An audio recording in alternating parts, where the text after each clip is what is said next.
We had a hole in our bathroom floor like that big with a door over it. Yeah. We had an oven that didn't work for about 6 months. Everyone was paying like $150, sharing rooms, living on top of each other.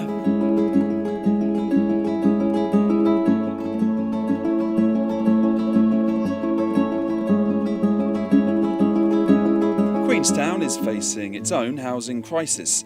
If tourism is becoming this country's keystone industry, I suppose Queenstown is its mecca, but with that comes low wages for young workers, ridiculous property prices and not much in the way of rentals. The city's mayor, Jim Bolt, is well aware of the challenges the picturesque town is facing.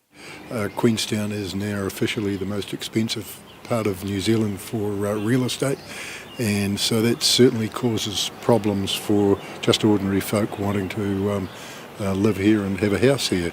Young people particularly who don't have money saved or equity out of another house.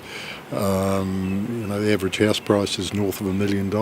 People come from the far side of the world to work here, yet many are paying a high price to live in substandard housing.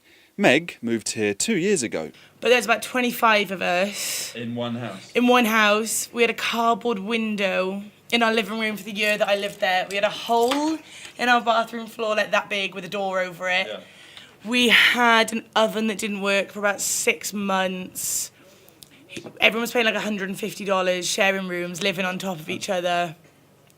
Yeah, it was quite a lot. It was good. We had a cat though, so that was all right. Well, then I moved into another house of about 26 people. But the landlord was better. There was no cardboard windows or broken floors. Yeah.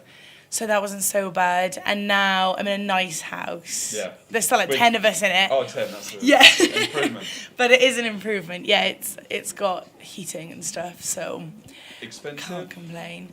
I've shared rooms the entire time. I pay about $150 in all of the houses to share a room. Shared rooms? Yeah. So. But it's worth it to live here? Absolutely. Paul moved his family of 14 to Queenstown 6 months ago. It was extremely difficult with the amount of people just coming in for seasonal jobs. Yeah. If you think Queenstown needs something in terms of the housing situation, what do you reckon it is? Maybe big staff accommodation for the bigger companies and that operate. Everybody knows that that's the situation when you come down here, but you're here just for this, so yeah. Just bite the bullet and live and try and survive. It's a struggle, yeah. We've taken shelter in the camper van for a few hours while it absolutely buckets down outside. In the meantime, I wanted to look up what sort of prices people looking to rent a room in Queenstown might expect to pay.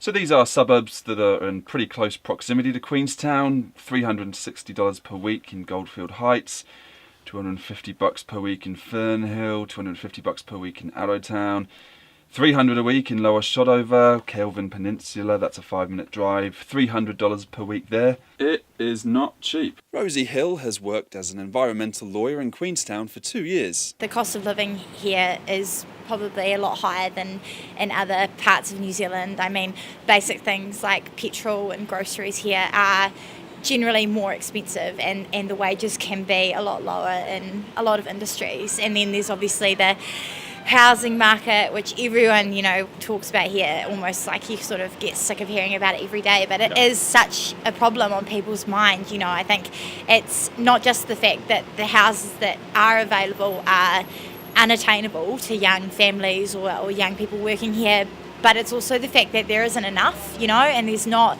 new land and housing coming on the market regularly to sort of balance that supply and demand. Both National and Labour have promised to build new houses here, but Jim Bolt knows things have to start moving sooner rather than later. The council is keen to work with developers. We've got some ideas around student hall of residence style accommodation, and a couple of developers are keen to proceed with that.